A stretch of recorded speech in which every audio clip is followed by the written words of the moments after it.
let's kick it off with some tell me something good. What good happened in your real estate businesses this week? I know, who was it, Edgar? Edgar on our team just got a new escrow going, so that's awesome. He's looking to go full-time in the industry. David, Haley, what you guys got? We folded 327 letters yesterday. And licked 327 envelopes. Yeah, but they're doing prospecting for probate deals, right? Yeah. There you go. Anybody else have anything to share? Yesterday. Well, that's fun, Haley. Congratulations. Hey, has anybody been having to go hat in hand and do price reductions with their sellers recently? Right? I know I have. Yep, we see some. Crystal got a massive price reduction recently. Crystal, you want to share that story real quick? Sure. So, we've been on the market 30 days and I just had to have a really direct and frank conversation with my clients. And I think where I had the advantage is I'd already established good trust. I prepared the stats. I'd asked for some advice for a seasoned expert in Johnny. But I was just very frank and straightforward, honest in the feedback and gave them the opportunity to think about it and they came back and agreed. So it was a $35,000 reduction out of a $15,000 reduction. So it was huge for them. Yeah, so down 50 grand. Yeah, awesome. Oh, we got property sales. All right, and so, what do you got, Eric? On the most recent edition of the Brent Gove podcast, it's Ryan Grossos, who's the EXP broker. He came and spoke to all of us a bit ago, and so there's been some new changes with all the stuff, the NAR thing. So on brentgove.com, if you just click on the podcast, it's 21 minutes. It's really good information. If you guys want to check that out. Yeah, please do. Eric does a great job with that podcast. Yeah, give him a round of applause. So, speaking of Brian, he was here yesterday, right? Marguerite put on this great event. Was anybody here? Jessica was. So what happened yesterday is going to be happening again on Thursday. So there's a lot of changes taking place. And so what we're trying to do is support you guys as best we can. EXP's putting out a lot of information. PCAR, CAR, everybody's putting out information. And so are we. So last week or yesterday, there was some training on the changes taking place contractually, like how to have conversations. Today, Burl is going to be speaking in just a little bit on how to communicate those changes to our buyers and sellers. And then this coming Thursday, Ryan's going to be back for our Thursday meeting to go over the changes happening in the contracts. Because I believe the new RLA went into effect yesterday. Yeah. So the changes are upon us. Speaking of changes, we also have an upcoming event. Conversion and the Art of Selling with world-class coach Bill Pipes, man's a legend. He's going to be here. So how Frank spoke at PCAR was the last Thursday. Man, it seems like it was just a long time ago. But last Thursday, Bill Pipes will be speaking this coming PCAR event on the 15th. It's free, 10 to noon. And then he's going to be back here in our office as always for lunch afterwards. And Margaret. And so Margaret's a fantastic escrow officer. If you have one, use them. But if you don't, use Margaret. Anyways, Bill Pipes coming up August 15th. And then what else we got? That's all we have in terms of events. Oh, and then tomorrow, KV Core, every Friday, 10 o'clock. You want to learn about KV Core training? It's canceled. Oh, it's canceled. They've left town. KV Core? Yeah, Alex. KV Core has been postponed until next Friday, so there will not be KV Core tomorrow.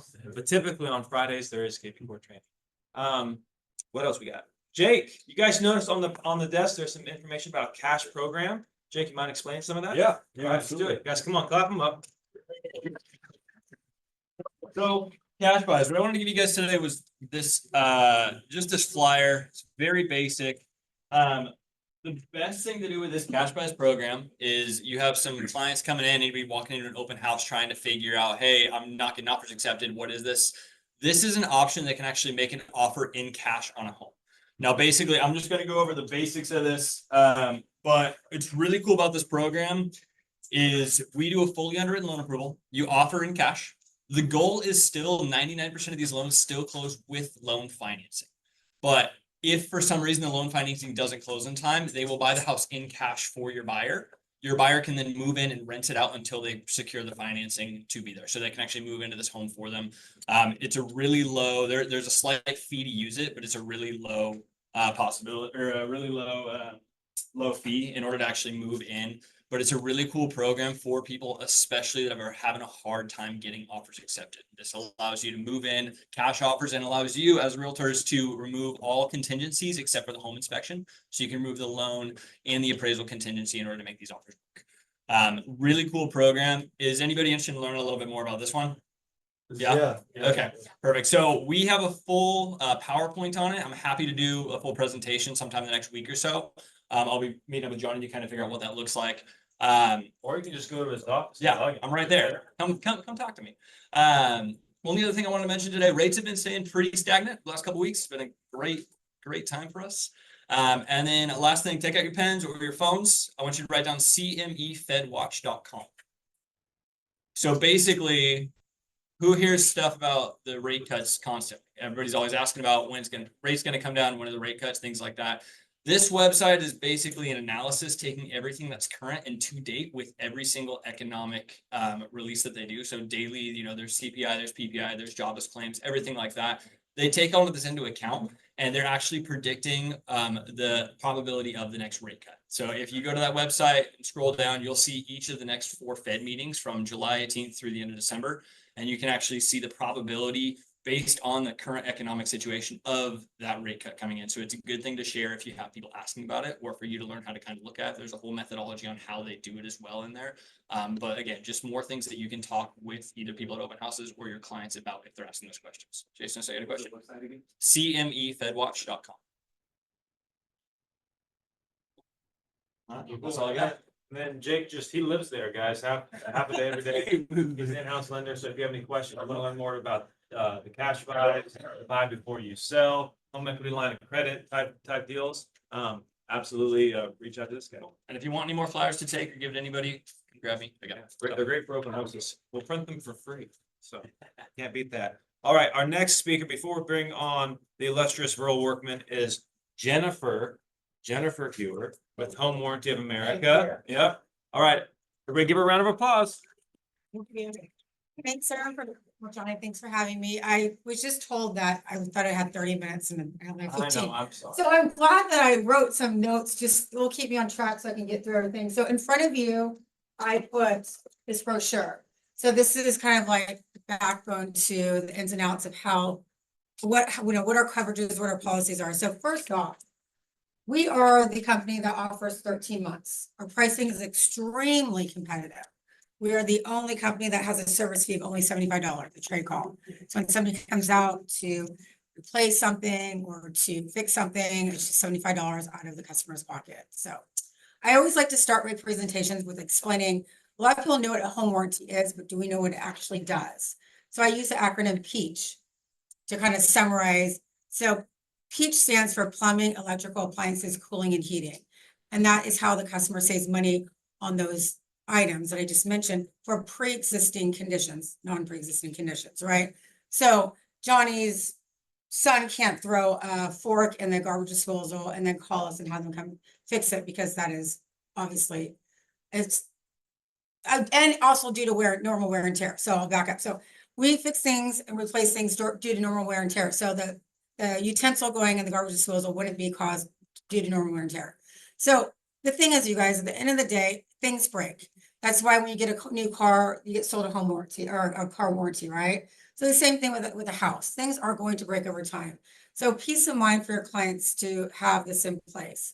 So with that being said, we cover not just residential homes. We do mobile homes, townhomes, condos.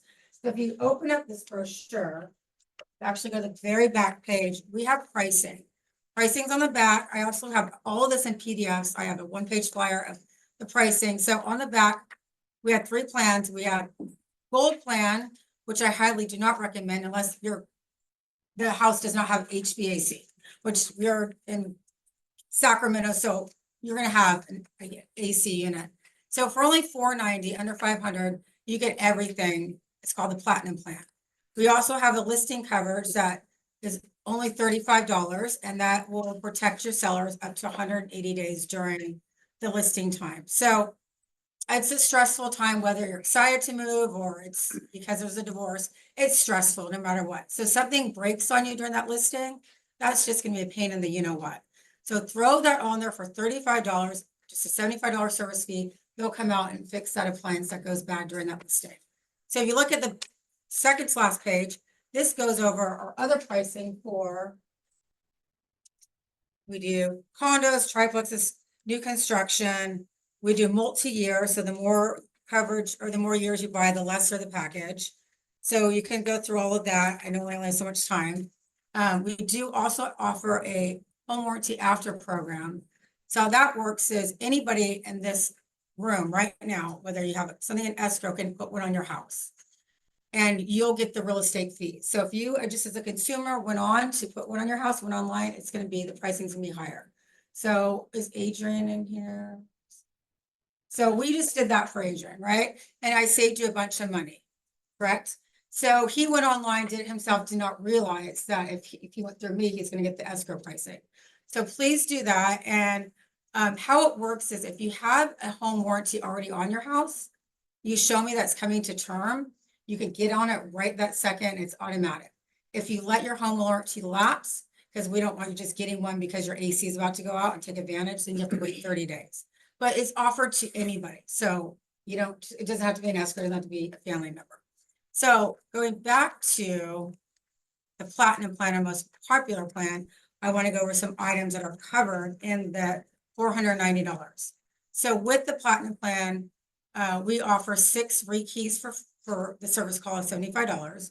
We also work with your homeowner's insurance policy. So let's say Jason, your client called and the dishwasher went bad.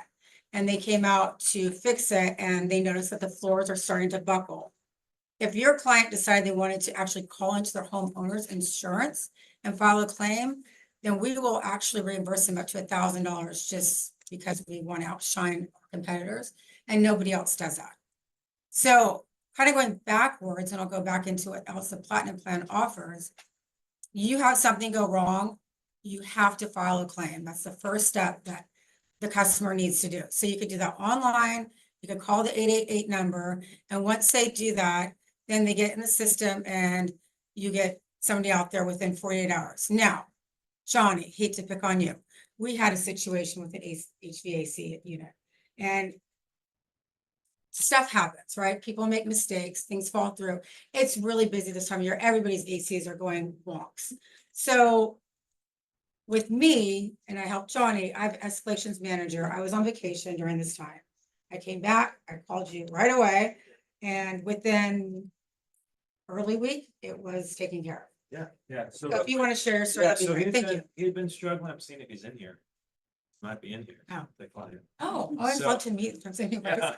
So, he's a past client of ours, dear friend, and he'd been struggling to get the AC repaired. So he let me know. I reached out to Jennifer. Jennifer had it fixed within 3 days. Like the tech was out there last night till sundown, and it should be installed this morning. It's like finished this morning. So reach out to your rep, right? It's just so important. Don't just go through the channels. Don't just fill out a form. Reach out to the rep. That's what she's here for. That's why we're here. She provided the food, by the way. So if you guys haven't had to grab the bagels, the cream cheese, and the food, that's all Jennifer. So thank you. So, but you guys need to, like, again, it's all about the rep. Those relationships, the relationships with your escrow officer, with your lender. Like the relationships are what elevate you in this industry above the pretenders, above the people who do this part-time, above the people who are new. Okay, so again, get to know Jennifer. All right. So, I mean, just to piggyback on that, I've been in the industry for 24 years. I was one of you guys for a long time. I was in title and escrow. So I understand, your guys' wants and needs. The end of the day, what's most important is pricing, the relationship with, what he said, the rep, and the quality of the vendors. So we have quality vendors. You have a lifeline with me. I have this escalation manager, like I explained, Jackie, that makes things happen, and our pricing outshines my competitors. So with that being said, kind of just want to go back on the platinum plan, kind of more of like what we offer. If you look at the back, all the check marks are what comes with it. We have a lot of additional add-ons, which makes our program even more special. So you can kind of tailor and to your customers' needs. So let's say you have an outdoor kitchen. You can throw that on for like $100, pools $180. So you can just keep adding. And a lot of the times too, I work with agents where they give me the contract, the TC, and it says seller to pay for home warranty for buyer up to $600. Well, knowing that we're at $490, there's money left on the table. And I know title and escrow, because I worked in title and escrow, they're not going to sit there and shop. They're busy. They have their hands full. So when I look at that contract, I will actually call and say, hey, Johnny, do you know if this refrigerator is gonna be conveyed with the property as a washer and dryer? And if he says it's not, then I'm like, let's shop for something else. Maybe they want to get the limited roof leak. So I can help you guys with pricing to make sure that your client's getting all the monies that the seller is offering on the table too. Yes, The question. question, it says, for an add-on kitchen refrigerator and ice maker, so the refrigerator is not covered in the platinum. So most, if I don't know who, you're not using my company, you're using 90% of the time they're not. Because the problem, the reason is because a lot of the times the washer, dryer and fridge aren't being conveyed with the property. The seller is taking them, so there's no reason to slap that coverage on if they're not gonna be there. So that's where it's an add-on. I think it's $60 for the fridge and 85 for the washer and dryer, if I'm correct, yeah. Yeah, and this is 13 months. So you spread, I mean, you know, oh, one other thing to backtrack, because I just said the HW after program, we actually do monthly installments. So you can break it down to $40 a month if you wanted to do that with the HW. We don't do that with, because most of the time it's being paid out of escrow. So just gonna grab my notes so I don't forget anything. Let's see here. Oh, huge, because of the heat that we've been in. We also limited Freon with our platinum plan. So I know how expensive that is, and itself, that just, you know, pays for, you do that once, it pays for the entire 13 months. We also do not require a home inspection. So I know a lot of home warranty companies require a home inspection report prior to placing that order to see what's on there to make sure that you're not taking advantage of the system. We don't require that. We also don't have age restrictions on our appliances or heating and air. So I've actually picked up a lot of clients from my competitors because they will not come out and service units that are over 20 years old. We don't care if it's 50 years old or 5 days old. So that's kind of another key point to keep in mind. Let's see here. You could also file unlimited claims. Nothing gets dinged against you. You could file as many as you want. It might be annoying, but it's okay. Oh, and then the code violation too. So of the platinum plan, let's say, Gary, your client bought a house as is, and the water heater wasn't strapped or braced. To get that to code, we'll credit that client $250, just to outshine. So, and here, just want to go over a couple of things before I get kicked off. And here, pages 4, 5, go over the platinum plan, like exactly all the extra stuff that's included, because we also offer identity protection up to $1 million for each person in the house. So it's very important when you do place an order with me that you give me your client's email address, because they'll never get entered into this without providing my back office with an email address. And it's very important to provide their email address and phone number, because when they file a claim, it's going to make it that much more difficult because they're not going to be in our system.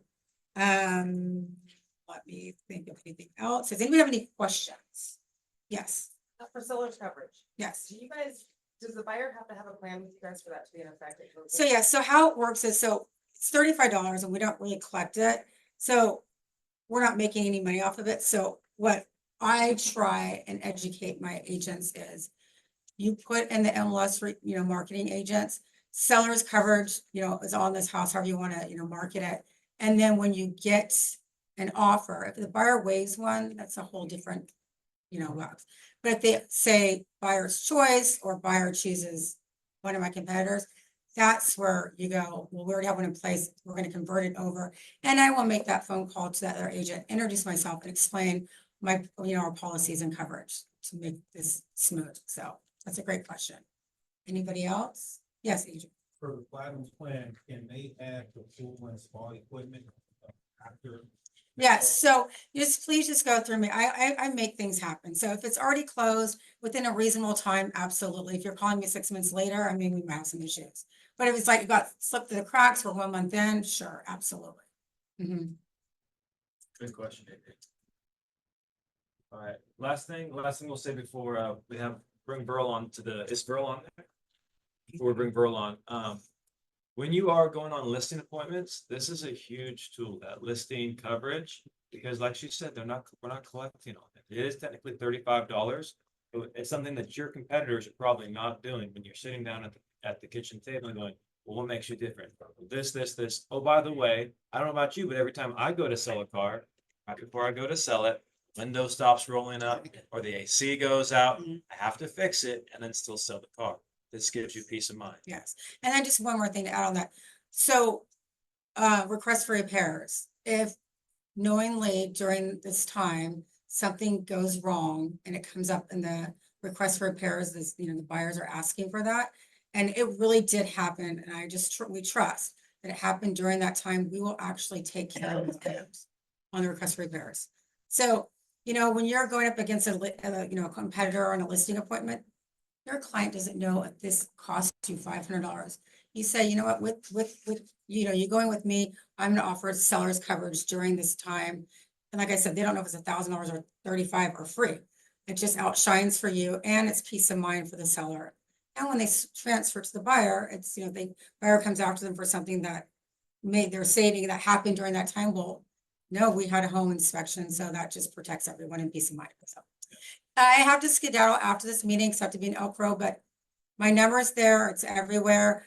Please call me if you have any questions. I can do one-on-ones. We could dig deeper into this. This is where I can really, get you guys really knowledgeable on this product by one-on-one. So please take advantage of my services. And I thank Johnny Jennings and his team for always having me here and partnering up with me. So thank you. Absolutely. Thanks for being Yes, here. you're welcome. Oh, one last thing, because it's on the table. I don't forget, we offer marketing stuff too. So you put this on your sign writer, and then we do offer door hangers. So if you want to go prospect, these are great. So I can pass that around if you guys want to take a look. But yeah, hit me up for marketing, questions about home warranties. So thanks for having me. Thanks, Jennifer. Yeah, you're welcome. All right, round of applause for Jennifer.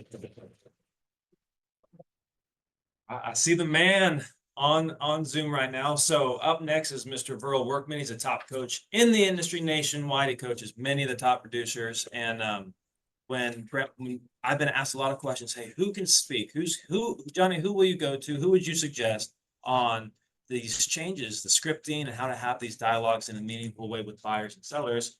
My first thought was Mr. Verl Workman. And so I had him beg Brent, and Verl was kind enough to hop on here at the last minute for this Thursday. So everybody, please give him a round of applause and welcome Verl Workman. Hey, thanks. Hey, everybody, how's it going? I need the camera turned around so I can see everybody that's in the room. We will do that. Who's the audience here? And Michael and Janae, I'm glad you guys are on video because you give me some smiling faces. What's up? Hi, there you are. Hi, everybody. That's a conference room full of hungry agents right there. So let me give you a little bit of background. So I live in Salt Lake City, Utah. My name's Verl Workman. I own a company called Workman Success Systems. We coach only high-performing teams. We have 100 coaches, and we work all over North America, a few outside countries, and we specialize in predictable greatness.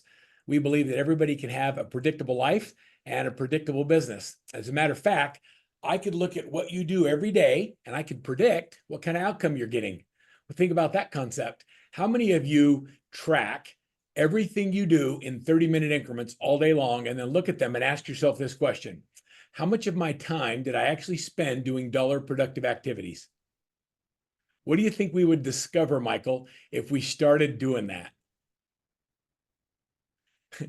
Michael and Janae are shaking their heads. I see everybody around the conference table.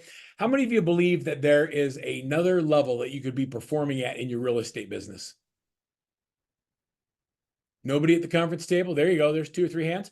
All right, everybody else that are on your phones, looking at your pads, I'm going to ask you to just eyes up here for a minute. I'm going to share some things with you today that will, like, I only work with people that want to make $1 million or more a year in real estate. So, like, if you're okay where you are, probably not the right guy to have in the meeting. But if you want to go to a different stratosphere and you believe that there's more opportunity that you're currently taking advantage of, then the tools and the content and the things that I share with you today could be life-changing, or it could mean nothing at all, depending on whether or not you actually do the work. When you say, I believe that there's another level, and I'm going to ask you to maybe come off mute and just kind of talk to me. Who would like to give me an example of where you are today and where you wish you were, where you'd like to be? How much business are you doing right now, and where would you like to be? I can speak to that. Okay. My name is James. I'm sorry, I don't have my camera on right now, but I'm a new agent. And when you said you want to work with agents that want to make $1 million, my ears perked up, right? And so I'd like to make $1 million a year. And I know that I could be hitting it a little harder. I'm working another job at this time. And so it makes it to where I feel like I'm not putting as much in as I could be putting in. I could be going a little harder if I decided to get rid of the other job, but you know, a little fear, right? Yeah, totally. All right. Do any of you follow college football at all? Yeah, I do. Okay, awesome. So James, I'll talk to you because you're off mute and talking to me. So did you notice last year when all the big hoopla around the Colorado Buffaloes? What was that all about? Do you remember? Well, I followed a little bit of Colorado Buffalo. I don't remember what happened with them. The NFL Pro Hall of Famer Deion Sanders took over as coach. Oh, okay, yeah, that's right. Neon Dion. He came in as coach. And the first thing he did, first of all, I've always thought of Dion as kind of this cocky coach that, you know, he had lots of swagger, really didn't understand who he was as a father or who he was as a man. But I've been watching him. And the reason he took that job on, not because he needed the money, but because he wanted to coach his two sons in college football and help them make it in the NFL. And he believed that if he took this job, he'd be able to coach his sons. And one of the first things he did is he released 2/3 of the team. Now, could you imagine coming to school thinking you're going to be on the football team and the new coach lets you go? And then he went on the coaching portal. And when he went on this coaching portal, he decided he was going to look for college athletes that wanted a bigger opportunity than what they were currently getting. And he would interview them. And the first question he would ask everybody is this: who are you playing for? So James, when you work, who are you playing for? When you go to work every day, who is it you're working for? Me. Okay. I'm going to say that My family. unless it's for someone other than you, you probably won't do the hard stuff. Yeah. I guess I'm working for my family, obviously, but as a restaurant owner, I used to say, you're not working for me, you're working for you. And so that was my prescribed answer. Maybe in more depth, yes, I work for my family, obviously. Well, who's in your family? My wife and daughter, and Your wife and daughter. Is it possible that you would go without in order to make sure your wife and daughter had something they needed? Of course. Absolutely. So when Dion asked the players who you're playing for, if they said, I'm playing for my grandma who sacrificed everything and raised us, I'm playing for my brother who is in a gang or was killed, I'm playing for my coach who believed in me when somebody else wouldn't. When they have somebody else they're playing for, he realized that they had a core motivating value that would get them to do hard things when everybody else was quitting. So I'm going to ask everybody in the room right now, just write down who you're playing for. Like, what's the big thing, the big difference you want to make in whose life, who you're playing for? And if you don't have that, if it's just to get mine or because I deserve more, then it makes it really hard to coach you. And so I would spend a lot of time, if I were coaching you, on understanding what your core values are. What is your motivating value? James, how much do you have to make in real estate to offset your job so you could just quit? Not much. I mean, like 75 a year. Okay. So I don't even think you should even be playing in real estate if you're not making $100,000. If you're not making $100,000, you're not serious about the business. And I don't mean to hurt anybody's feeling. And I don't even know you guys. You can all say, who is this guy? Like, if you're not making $100,000, what do you do all day? Like, there's only 3 things we do in real estate. We prospect, list or show houses, negotiate contracts. Everything else is fake work. And so we spend a lot of time pretending that we're going to be busy doing stuff that doesn't make us any money. And if I can get you to focus on those 3 things, you'll make more than $100,000. Is there anybody here that if you made $100,000, that would be a good deal? Like, if you could just make $100,000, you're in? Come on, show me who you are. Okay, how about 250? Where's my 250s? That'd probably be 250. Like, the whole left side of the room has, like, you're already making $1 million. I mean, talk to me. Keep talking higher. Yeah. Keep going. I'm not high enough. Got to keep going. I love that. Okay. All right. So I'm going to help you get there, and I'm going to give you a really clear roadmap. Is there anybody that, hey, Emily, thanks for putting that in the post. $100,000 is my goal. I'm a newer agent too. $100,000. So how many transactions or how many units do you have to sell to make $100,000? Depending on your split, For you, how many do you have to sell? I imagine it's somewhere around 20, 22. 20. Okay. So you're just going to work part-time. So that's a part-time agent doing 20. Full-time, you should be doing 36 to 48 transactions. If you're full-time in real estate, 36 to 48 is a good number. 20 is like, okay, we can do 20. So when you're on target to hit your 20, you can then quit your job and put the rest of the effort in and take it to 30 or 40, right? Obviously, yeah. But you got to get there first. Okay. So is it possible, and I'm going to ask you all this. So the first question is, who you playing for? The second question is, are you willing to put in the work to be a champion? This is a Dion question. I love that question.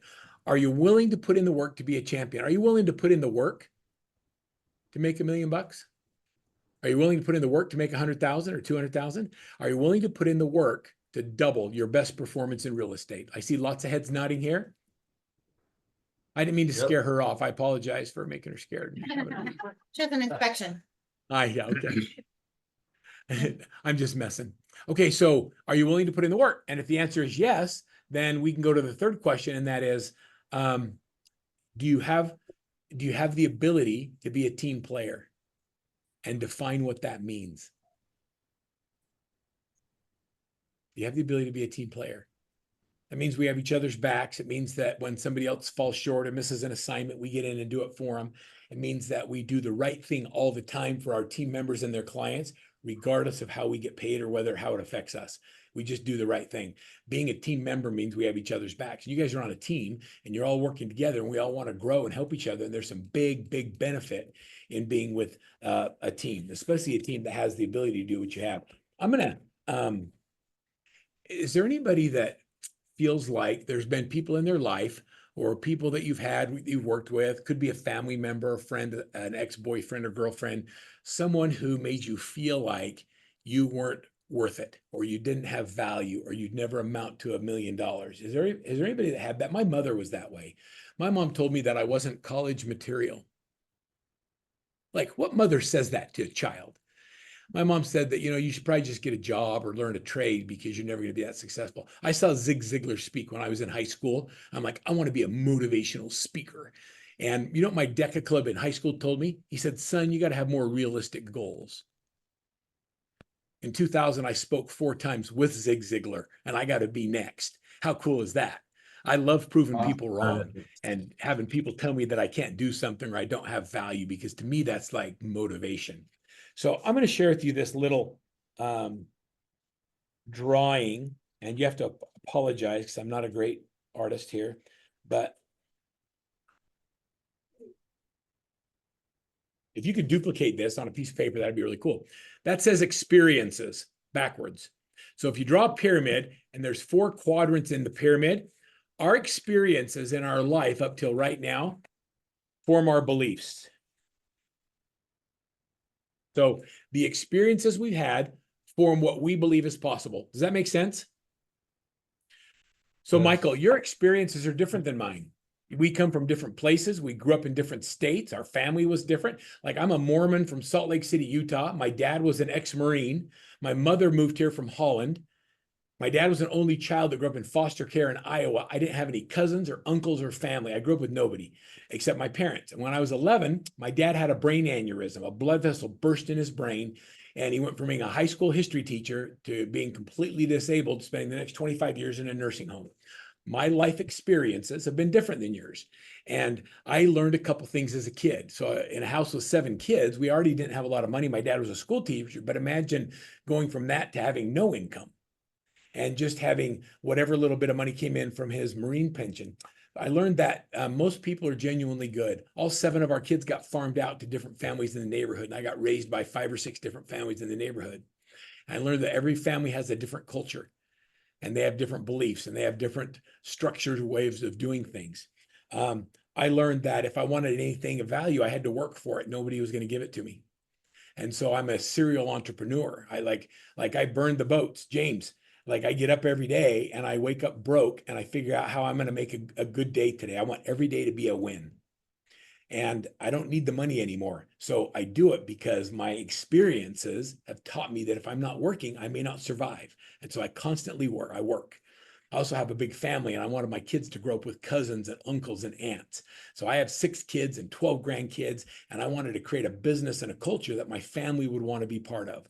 And so all 3 of my married kids live close to me. They all work for me in the family business. My 3 younger ones don't, because I got one in college and one in high school and one who's figuring out what he wants to do with his life. Right now, he's tinting windows in his own little business. And so my experiences form my belief.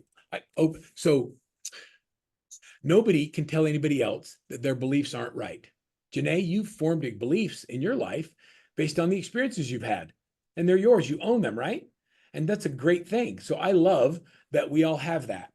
However, is it possible that some of the experiences we've had have formed beliefs that are limiting? See, my dad was a teacher. When I opened my first business, I used to sell hot tubs and satellite dishes at the state fair. I was that guy. Come on, who wants to do that? I rented an inflatable gorilla, James. And I remember the first state fair I went to, my goal was to sell 10 hot tubs. You know why? My dad made $50,000 a year, $42,000 as a school teacher.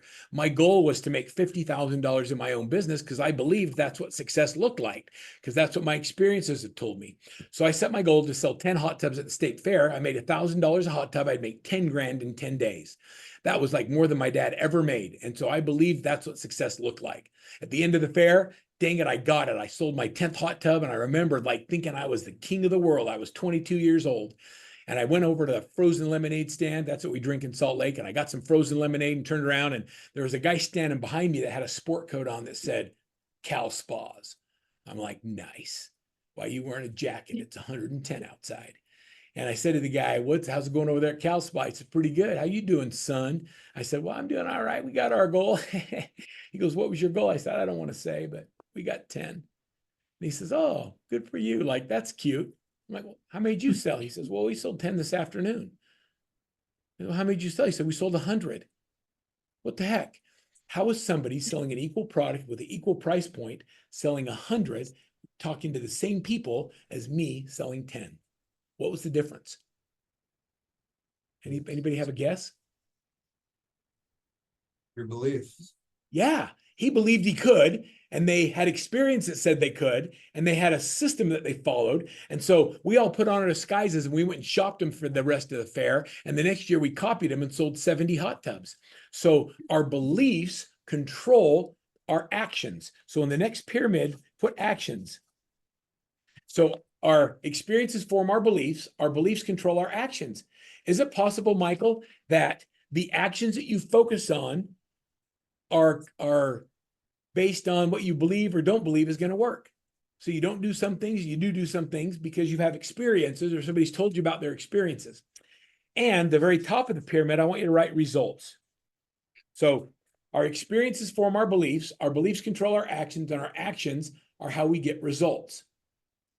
The reason that we're able to get people to double and triple and quadruple their income is because we take the actions of the highest performers in the world, we systematize them, and we get you to borrow my beliefs in how and what you can accomplish, and just copy the activities of someone doing it better than you until you start getting a result. And when you get a result, it creates an experience that changes your belief in what's possible.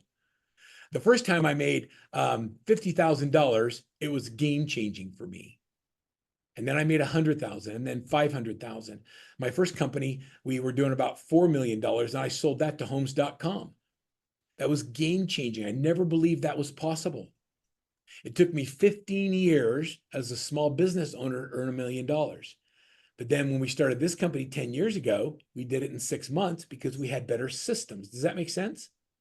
When I take a team leader that lives in Michigan and she wants to build a team in North Carolina, well, she takes all of the processes and systems that's running well in Michigan, duplicates them. It might take 3 years in Michigan to hit $1 million in income, but in North Carolina, it took her 9 months.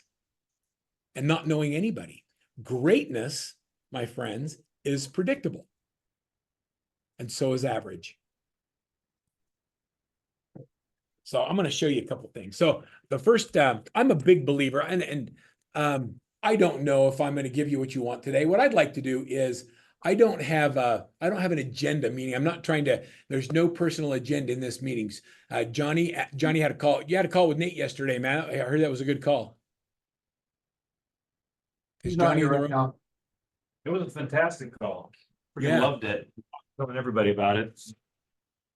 Yeah, he filled me in a little bit about that. And he talked about kind of what your goals are. Is it possible that you believe more in some of the people that are on your team than they believe in themselves?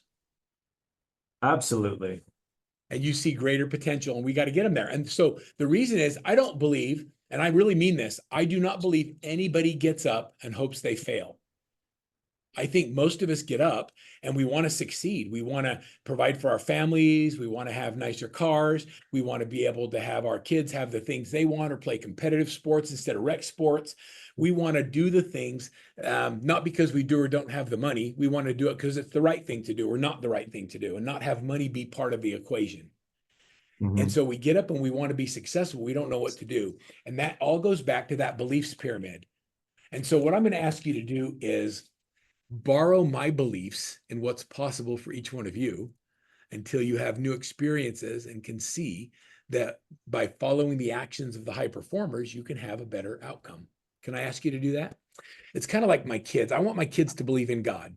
And so we go to church on Sunday, they do mission trips, we go to the soup kitchen and we serve, we teach them about the 10 Commandments, because I want them when they get older to be able to make their own choices when parents aren't there. And I want them to believe in something bigger than themselves. Now, whatever you believe in is totally up to you. But for me, we create experiences for our kids that help them believe in something. And so they stand for something. Does that make sense? Yes. And so we have to create new experiences for you if you want a different outcome. So if you're not happy with your performance in the market today and you'd like to see a different outcome, how many of you are open to some new experiences? Anybody? Okay. A few of you not raising your hand. Tell me more about how you're feeling. I don't want any new experience. I'm totally good where I am. Come on, guys. Let's get interactive here. Raise your hand. David, you want a new experience? I raised my hand. Boom. Yeah, Jason, you his want a hand new was up, experience? man. He was one of the first ones Let's up. go. Who doesn't want a new experience? Raise your hand. All right, there. Everybody raise their hand. Okay. Everyone wants experience. I love the question Come on, that said, guys. who's not going to raise your hand no matter what the question is? That way I just know. Yeah. And I'm just not. That's exactly right. We can do our disc. We can know. I know who the D's are, the I's are, the S's, and the C's are based on the enthusiastic hand raise when I ask a question. The D's are like, I'll do it if I can figure out what's in it for me. The I's raise their hand to everything. They don't even know what they're voting for. They just want to be included. The S's are a little bit more reserved. And they're thinking, I would raise my hand if I understood what he really wanted from me. And the C's are thinking about it because they'd like to run a spreadsheet on the purpose of the raising of the hand and analyze whether or not it's actually going to help them. So I recognize all of your behavioral styles in the room, and I appreciate you all for who you are. So I love this book. If you haven't, how many of you have seen this book? Ogmandino's The Greatest Salesman in the World. This is one of my favorite books of all time. Okay, so Ogmandino, when he wrote this book, I don't know if you know anything about this guy, but he was an immigrant. He actually writes Christian books. I don't really follow his stuff, but I read him in high school. And it's a story about a young man who wants to become the greatest salesman in the world. He seeks out a mentor. And the mentor then tells him if he goes out in the world and does these activities, when he returns, he'll give him the 10 scrolls that unlock the secret to success. And the 10 scrolls are really about life principles, not really about selling. And he learns all of these great values. Well, I love the 10 scrolls. Every one of my coaching clients gets one of these books when they come into coaching with us. This is like an original copy of his books right here behind me that one of my clients gave me. On my wall, I've got the 10 scrolls. I'm actually the only company in the world that has an official license to incorporate the 10 scrolls from Ogmandino into our coaching and training. And we have a license to do that. And I'm going to share with you a couple of the scrolls, and then I'm going to show you how we take a concept and we put it into a system. And if you guys are open to it, I'd like to give you some free stuff. I'll just give you some free systems that we use with our high performers. Anybody in?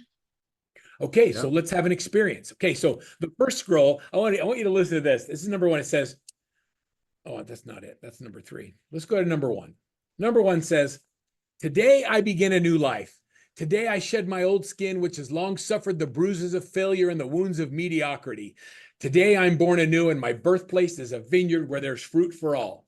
Basically, what he's saying is, what if today you could have a do-over? And we could take all of the crap, all of your excuses, all the reasons why you haven't had success, and just set it aside and never think about it again. Anybody love that concept? All the bad relationships, I just get to start over fresh. He goes, today you get to start fresh. And on the very next page, listen to these words carefully. He says, the career I have chosen is laden with opportunity, yet it's fraught with heartbreak and despair. And the bodies of those who have failed before me, where they piled up on top of each other, would cast a shadow down upon the pyramids of the earth. He could have just said, I think I'm going to be a realtor. Do most realtors fail? Yeah. Did you know that 70% of agents who get licensed do not renew their license in 2 years? And then he goes on and says why. He says the difference, I love this phrase. He says, failure will no longer be my payment for struggle. Love that. He says the only difference between those who succeeded and those who failed lies in their habits. Good habits are the unlocked door to success. Bad habits unlock the door to failure. So the first law, the first action I will follow is I will form good habits and become their slave. How many of you have a daily routine? Are we all creatures of habits at some level? Like you get up every day, you have your morning coffee, maybe get your workout in, go play a little pickleball, check your Facebook feeds, maybe come to the office, whatever. How many of you have a routine that's pretty generally the same every day? Is it possible, and I'm not even saying your habits are bad, that we might be able to replace some of your current habits with better ones? Okay, let me show you something we did. So we created a thing called the Daily Success Habits Tracker. I'll give you a few verlisms. One of mine is this: that which gets measured gets done. Another one is accountability is crap. You see, Janae, I don't know you. We've never met, have we? But I can tell by looking at you that if I tried to hold you accountable and you didn't want to do something, you wouldn't do it. Is that true? Right. So this whole concept of me making you do something you don't want to do is crap. So accountability is not something I can do to you, but I can create an environment where you choose it. And so it's kind of like when you go to your GPS and you say to your GPS, I want to go to sushi. I want to go to my favorite sushi restaurant. You put in the address and then you get on the freeway. Have you ever had directions somewhere and you didn't follow the directions of your GPS? You got off the exit and did something different because you thought it was faster. And then you found out that there was an accident or something that would have saved you time had you just listened. I'm a GPS. You still get to choose whether you follow the directions or whether you get off the exit or whether you go forward. But if I know where you are and where you want to go, and we track the right things, I can tell you when you're on track or off track. Accountability is awareness. It's when you're aware if your actions are consistent with your goals or they're not. And then you can choose to make a course correction. Accountability is actually love. It's when you care about someone so much that you don't want to have them make a mistake. And so you just ask them if they're aware that they're off track. You know, if you keep doing drugs, it's highly likely it's not going to help your family and that you're going to end up in jail or that you're going to end up divorced. Or like I can see the roadmap when people make choices that are wrong and we can guide them through the process. But when you're in it, you're not aware of it and you're oblivious to it. So, okay, so that's accountability. Now watch this. I'm going to show you some cool stuff. I'm going to show you daily success habits. And the first thing I'm going to give you is the daily success habits tracker. Let me share with you my screen if I can. So by the way, this is like, and Johnny, you tell me if I get off track or if you want me to get into something different, I will. So this is called Workbench. This is where we manage all of our private coaching clients. Candace, you seeing my Workbench? Am I showing the right thing? Yeah. Okay, good. Okay, so inside of this, I see everything. So I'm going to go into my mode where I get to see everything from all my clients. So I'm going to go right here and I'm going to click on daily success habits. we have a little tracker called the Daily Success Habits, and we have an app that we use with all of our clients, whether they're in one-on-one coaching or private coaching or whatever, or group coaching. And so in the Daily Success Habits, we track calls, contacts, appointments set, appointments met, buyer appointments, listing appointments, agreements signed, offers written, closings, doors knocked, open houses. We attract activities that generate income. And we know that if you set a goal to get 61 points a day doing dollar productive activities, we know that you'll sell 2 houses a month. It takes between 130 and 160 points to get a closed transaction, 61 points a day. So when we track this, by the way, I can go like this and I can say, let's do the last 12 months. Whoops, sorry. Let's do the last 12 months. The people in the last 12 months that track their numbers, 527,000 calls, made this much money. So let's do the leaderboard and let's look at the trailing 12 months. 3.9 million, 3.2 million, 3.1 million, 2.2 million, 1.5 million. So one of the things you could do if you really wanted to is you could take the daily success habits of the people that are making $1, $2, $3, $4 million and just copy them. Here's what you want to see what the tracker looks like? Yeah. Yeah. Let's go into my, okay. You guys want to see something really cool? We just rolled this out yesterday to our clients. It's called our Workman AI. We've taken and we've put a box around all of our content, built our own AI engine inside our coaching platform. And our clients have access to this now. It's called Workman AI. And I can go in here and I can say, okay, tell me about daily success habits.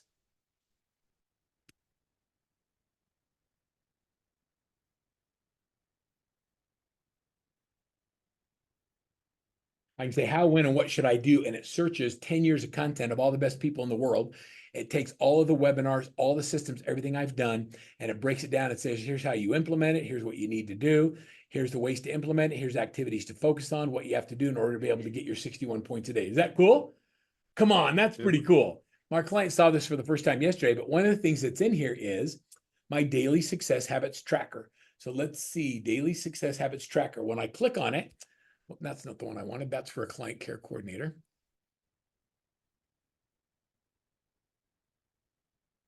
Okay, so it goes into Buyer Agent Mastery. We talk about creating new habits. There's a video with me teaching this concept on Daily Success Habits Tracker. I'm going to go right here because it's the easier way to get there.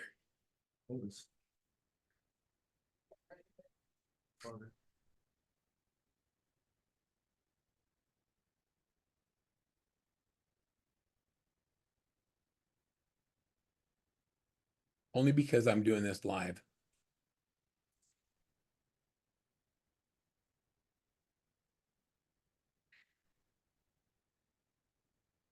All right. So when I go into my daily success habits tracker, I'm going to give you all a copy of this. It's a fillable PDF. The goal is every time you make a call, you put a hash mark in it. When you have a conversation, you make an X. The goal is to get 61 points a day doing dollar money making activities, and you write them all down.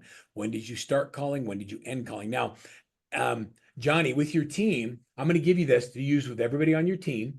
The goal is to every day do a huddle and focus on progress, not perfection. So how do we get, if you got 40 points today, let's get 45 tomorrow. Let's get to 61 points a day, every day doing money-making activities. And here's what I know. I know that if you make 100 calls but don't have any conversations, you're either calling the wrong people or you're calling the wrong time of the day. So let's adjust one of those things. If you're having 100 calls and you're having 20 conversations but not setting appointments, then I can coach you on what to say. If you're getting appointments, but you're not getting buyer agreement signed or listing agreement signed, then we can focus on how do we help you with your presentation skills and be really good at it. Does that make sense? So when you track the right things, it allows us to coach to the gaps. And so, Michael, I'm not going to make you do it, but when you do it, it becomes really clear what's working and what's not working. And then we can just make course corrections. And when you make course corrections, you start getting real results. Greatness is predictable. So is average. If you start tracking your points every day and you realize you're only getting 4 points, guess what? You will not make any money. You'll be broke. And so if you're not doing the activities that generate income, you're pretending and you're not really living with integrity to yourself or to your family who thinks you're actually going to work every day. And so I want you to raise your level of integrity and personal responsibility by tracking. The other thing I'm going to ask you to do is right here, I want you to write down in 30-minute increments everything you do every day.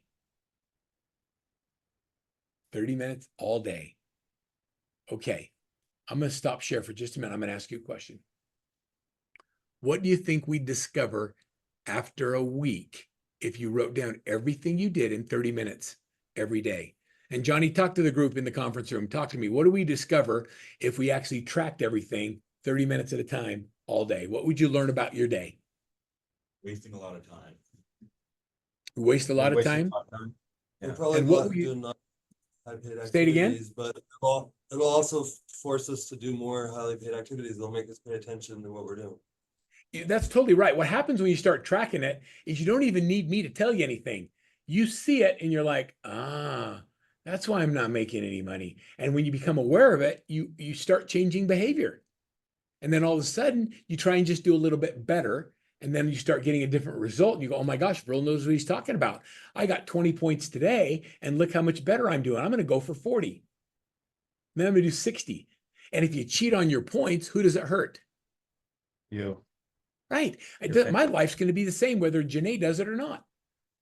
So I don't have a horse in this race. So Janae, the cool thing about our relationship between you and me is that I get to share with you everything with no agenda.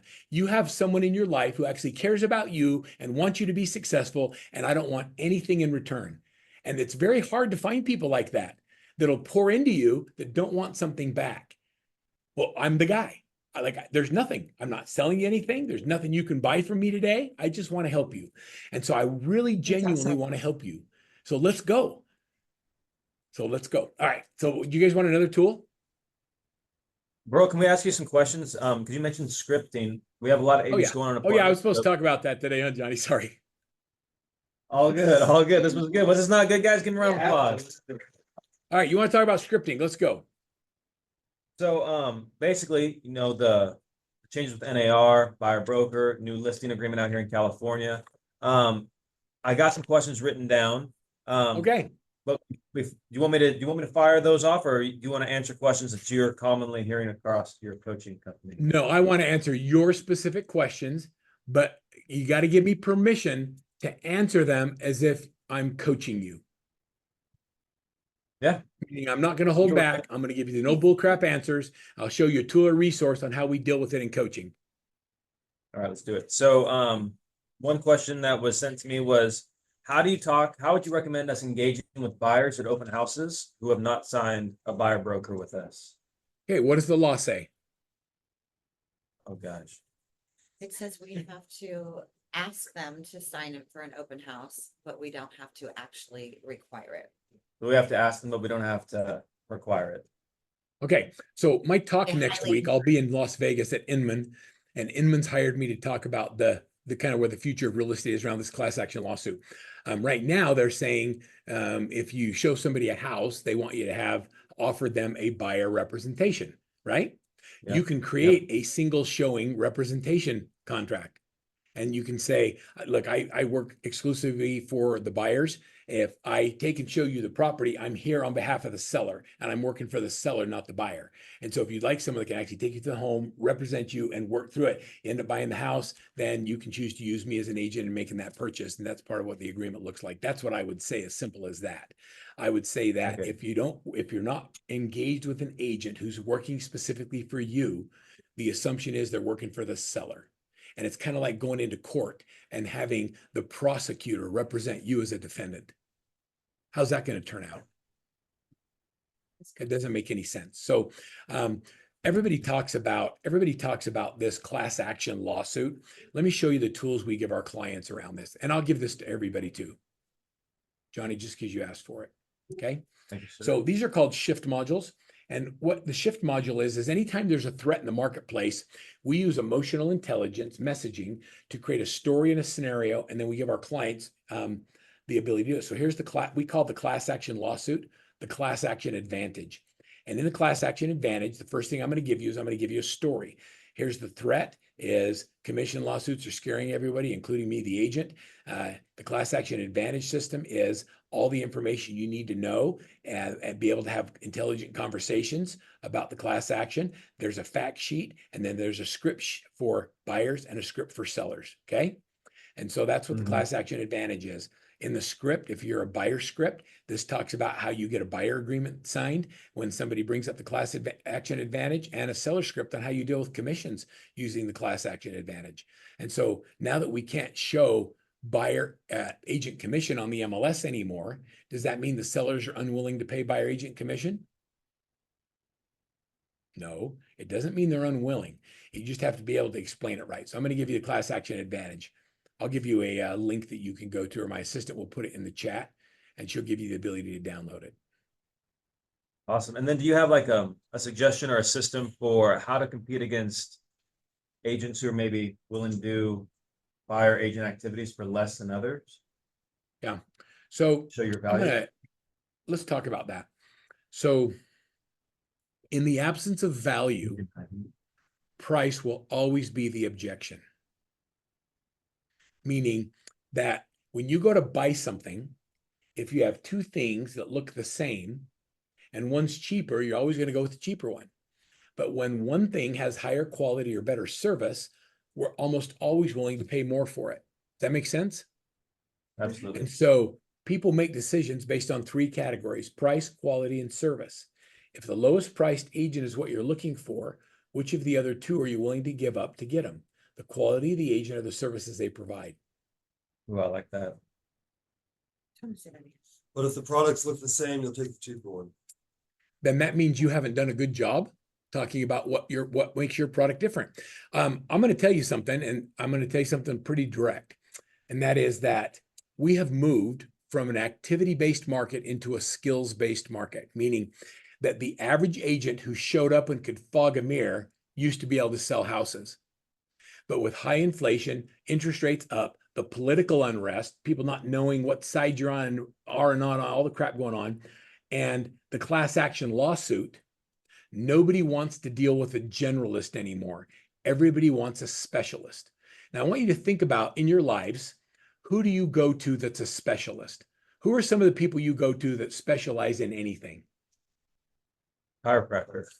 Chiropractors, okay? Why don't you go to your general practitioner for that? Not specialized in it, yeah. Okay, give me another example. Anybody have a specialist for their nails? Candace has a specialist for her. Look at her cool nails. Candace, is the person who does your nails the same person who does your hair? No, it's not. Okay, and do you have a different specialist who does facials? And is there a different specialist who does your feet?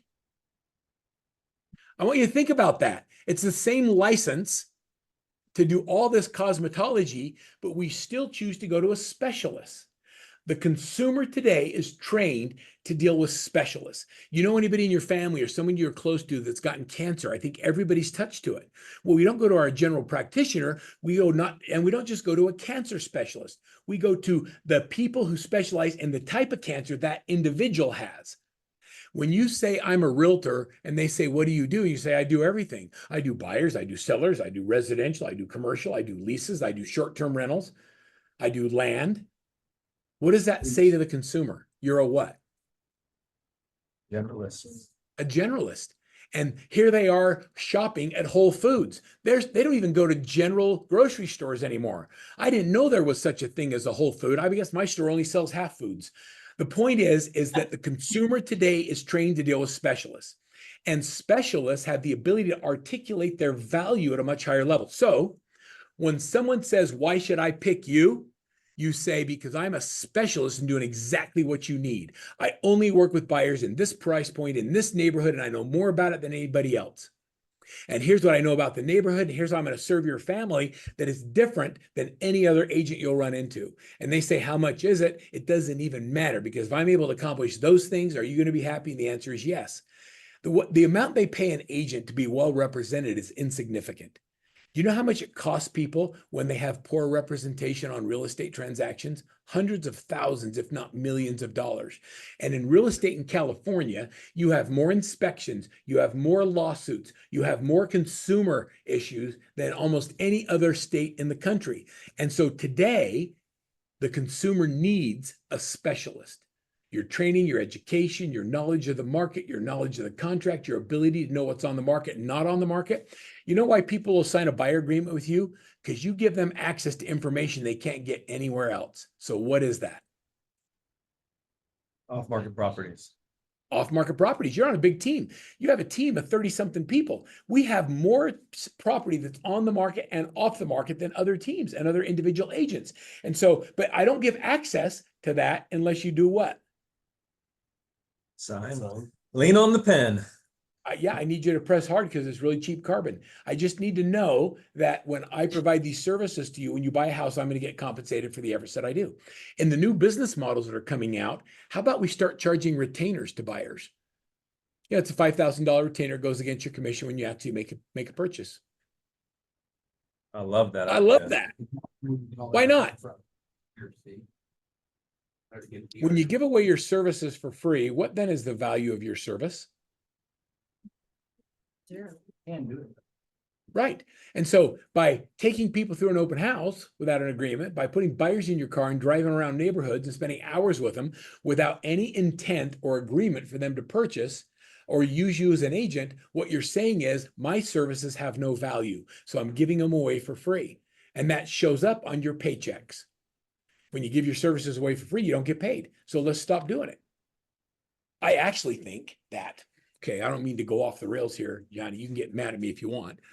I'm going to say this at Inman next week. I think showing houses is going to be Uberized, and that people are going to be able to pull up in front of the home, look at the app, and see agents in the neighborhood that'll walk them through the house for $25 to $50. And you can get a 1-star, 2-star, 3-star, or 5-star agent who will come out and take you through a house. And then you'll be able to buy ancillary services. Oh, you want me to negotiate, write an offer, handle inspections? Then there's a price menu of services you can get once I've developed a relationship with you by letting you inside the home. Does that scare anybody? I think for a lot of realtors, it's a good thing. Well, list more houses is number one. But the other thing is there's a bunch of agents that don't make any money anyway, and they should be driving Uber. So they can at least be making a little bit of money till someone wants to look at a house, and then they can Uberize the showing and make a little more. I know you laugh, but am I wrong? No. Right. That's why. And so, Yeah. so let's get better. And the other thing is, you want to know how to really get paid every single time in real estate? Be a listing agent. Learn how to list. I want to take Johnny's listings and I want Johnny to teach other people how to be expert listers, because whoever has the inventory dominates the market and always gets paid. But I'm telling you what, you're not allowed to put anybody on the listing team unless they do it a very specific way. They're on a 30% split. They get, and we expect them to do between 60 and 80 listings a year. They'll make $250,000 or more a year, but they got to do it our way. And I'll tell you what, we in our listing agent mastery program, they had to do about, I'm going to say 200 listings a year in order to provide content for our training. So here's my recommendation. Unless you're doing 200 listings a year, just copy my system. Just do it my way until your way is better. Everybody has their own personality and the way to do it. I want you guys just to lean in and borrow my experiences by copying the actions until you create your own of success. So scripts and dialogues, I'm going to give you the class action advantage system. I'm also going to give you the daily success habits tracker. I'll give you access to that. And I've got another system called the top 50, which is how to close 86 deals a year, working with 50 people 1 hour a day. It's an entire system. And unless you're working your top 50, if you're on a workman coach team, you don't get leads because they're free and they don't shop you and they're the highest converted leads you can generate. Anybody want access to that system? Oh yeah. Come on, a little bit of love in the room. Yes, Yeah, there you go. Speechless. Okay, I'll give it to you. Okay, so Candace, you make that available to everybody. There's a link in the note right there. In order to get it, everybody has to give me your email address. I want to have your email address. And so when you put that in there, then you'll be in touch with Workman and we'll share with you what we're doing and how we're doing stuff. And you can pay attention to our webinars and things that we provide. Okay, Johnny, give me another question. Oh, okay. Anybody else have any questions before I move on? All right. You guys can ask me anything. How, so something as a listing agent, I'm worried about, because we're not allowed to talk about concessions or buyer agent compensation in the listing agreement. But my concern is my sellers are going to think that they don't have to pay that, or they're not going to budget for that. Like how how would you recommend I prepare sellers to pay 2.5%, 3% to a buyer's agent? Yeah. And so for me, it's a very simple conversation. There will be a negotiation on compensation to a buyer's agent, and we can either have it now and anticipate it, or we can have it later. So by doing no offer of compensation to the buyer's agent or the buyer, what's going to happen is offers are going to come in with that, and we're either going to have to raise the price or we're going to have to adjust it to be able to get you the same seller's net. But if we have the conversation today, knowing that we want to use the offer of compensation to attract more people looking at your property, let's go ahead and have the conversation today. And so by understanding that we're going to have to do it at some point, if we put it in the pricing and we put it in the strategy the way we do it today, then when the offer of compensation comes in, we've already had it, and we can accept the offer and move forward without having to change pricing. So we want to make it easy to do business with us. So I have that early on in the conversation. Getting a listing agreement signed with the seller understanding we can go ahead and pay compensation is not that hard. They've been doing it forever. The problem has been how we disclosed it. And so the buyers have always been taught, hey, I represent you as a buyer's agent and the seller pays me. The reality is the buyers always paid the commission because they're the only ones that show up at the closing with money. The buyers have always paid it, and it's been in the sales price of the home. Now we just have to disclose differently how that shows up on the settlement statement. It's not really a big change in the market, but it's changing the way we communicate it to the consumer. Does that make sense? Absolutely. Buyers have always paid the commission.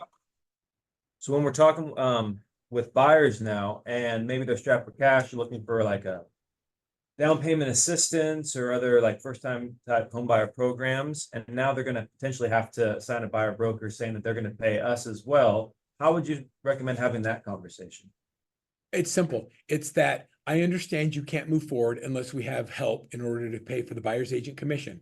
In this contract, we can write in the contract, I charge, this is my fee. This is how much it costs you. When we get to the point of negotiating the property, if we're not able to negotiate the fee in the terms of the agreement and you can't come up with the money, you have the choice to not choose that home. And we'll go find you another one. It's my job to find the houses that we can negotiate that into the program. That's where I earn my money. Love it. Is that true? Good stuff. Yeah, absolutely. Yeah. How about this? What if we created variable-based compensation based on how well a job we do for our buyer or seller? I think the class action lawsuit opens the door for us to earn more income, not less. If you're any good at the business and you know how to show your value and you know how to negotiate, like when you become a skilled agent and you really know how to put it together, as a buyer's agent, you get access to my on-market and off-market properties. If I find you an off-market property, then I'd like a $2,500 bonus or a $10,000 bonus, depending on what the price point of the house is. How about we put contingencies in that allow us to get paid more by doing things that are not, that normal agents can't do? How many of you like creative thinking about how to get paid? Yeah. Like whenever there's disruption in the marketplace, new business models occur, and there's going to be new business models that happen. And our job as leaders is to not only anticipate, create, but come up with new business models. I'm excited about the new changes because it eliminates the weak agents because they don't know how to sell themselves. They don't know how to sell their services, and they certainly aren't any good at real estate because they don't do enough of it to be good. When you only sell 2 or 3 houses a year, you can't be that good at it. Like you go to a back surgeon, do you want someone who only does it once or twice a year? Or do you want someone that does it 5 or 9 or 10 times a week? Who are you going to? Times a week. I want someone who does it in their sleep and that they do it so many times, they're just experts. That's who we want as realtors. Nobody wants to deal with a realtor that can't sell their way out of a box. So it's time to up and elevate our performance and decide that we want to be experts in this business. You guys are in the right place. You're on a high-performing team. You've got all the opportunity in the world, but you have to meet them halfway. You got to show up and do the work. You have to show up, do your daily success habits, work your top 50, come in for a daily huddle, prospect a minimum of an hour a day. Every culture, every team, every office, every company has a culture, and that culture is either intentionally created or accidentally created. How many of you would like to be part of a culture where everybody makes 100 grand or more? That means you have to choose it. And if you don't choose it, then you'll either self-eliminate or you'll be released. And I'm not saying that's the case with this team. I'm just saying that high-performing teams, that's how they operate. They have a thing you sign called the 10 things to be on my team. You have to sell a minimum of 24 houses a year. We show up for daily huddles. We do open houses. We prospect every day. We practice scripts and dialogues. We do the activities that everybody knows they should do, but most don't. The difference between average and exceptional is the exceptional do the basic fundamentals consistently every day that the average know they should do, but they don't get around to doing it.